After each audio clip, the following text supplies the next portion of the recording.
The Chosen app. I've told you guys about it. Yeah. You haven't experienced it yet, have you? No. Okay. Yep, I have.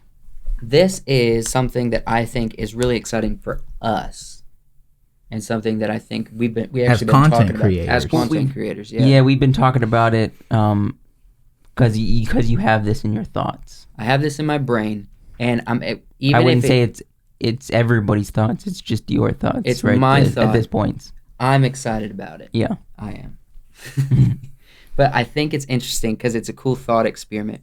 Because right now, because of this big reset, we do have to look into the future and think what's going for people like us instead of just consumers. We have to think about what is innovative in this field of podcasting, of content creating, of filmmaking, and entertainment in general. You know, how are people consuming it and what works? I wanted to show you this. I don't know if you can turn your head and see that, Joshua. But turn your head. Yeah, I'll let you see that one. If you see this. They haven't even. They're almost in the $1 million. They're in the process of season. Well, they're currently filming season 2. Mm-hmm. This is crowdfunded on this app. Yeah. They wrote it. I don't even know if there's a website, but it's an app that's free that you download, and it's a Jesus story. It's a show about Jesus, and it's really good. The first season was amazing, very well done. It wasn't cheesy Christian film. Yeah, it was very well done. I think they did the first season. It got crowdfunded, and then they made the app. They filmed it, got it done, put it up on the app, and then also inside of the app, you are allowed to donate money to the next season. That's incredible. Season 2. Now Seth, he's been on this not this podcast, but the Midnight Special a couple of times. Mm-hmm. Season 2 is currently being filmed. They're doing this outside of Dallas, Texas, because Texas can look like the Middle East in certain spots. Season 2 is already in process. It's already funded. Mm-hmm. Guess how much they raised for season 2? Over $11 million. That's impressive. That means they have, and I think they do 8 episodes, so they have over $1 million an episode. Yeah. They're filming season 2. It's not out. It's not even being edited yet. They're filming it still, because I follow the director on Instagram. They're already crowdfunding for season 3 already. If you see this, the first episode, 50% funded. The first episode is already 50% funded.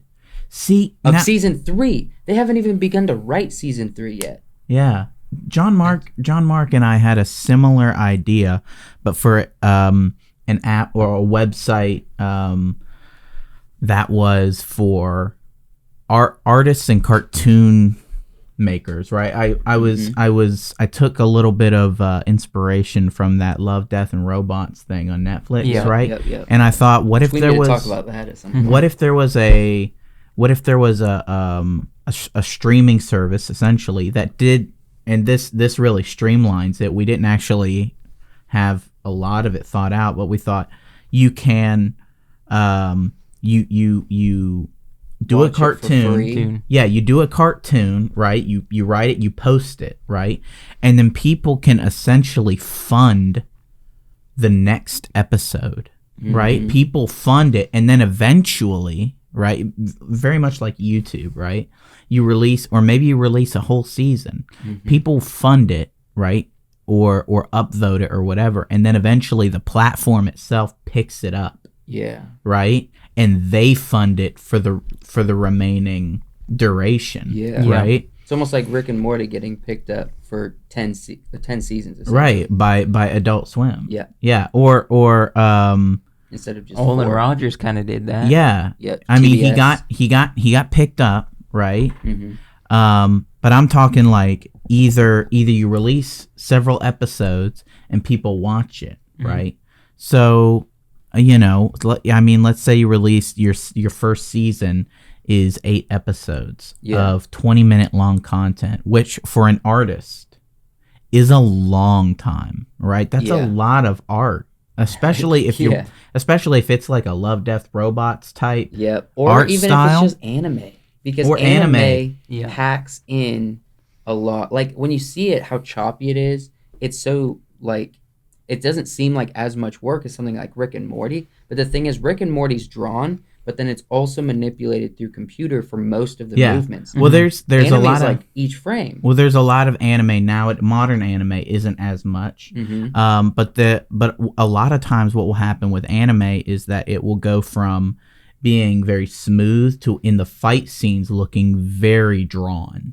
Right, Yeah. things almost become simpler, and with some of them, and there's a couple of things I'd like to show you guys. Is it's really cool to watch. They do so much. But yeah, an app like that, and that's why I like this so much. That this is their app. It is funding their project. And, you know, it's not like. And you know how they got all of this? Like, okay, I didn't include this. I should have, but there's a crap ton of people that have gone and downloaded this because they have a counter on it. They literally show how many people are actually watching, and it says right here 42,000 people are the ones that have got 50% of episode 1 of season 3 funded. But they have a goal of 1 billion people to watch this show, to download the app and watch the show and have access to it.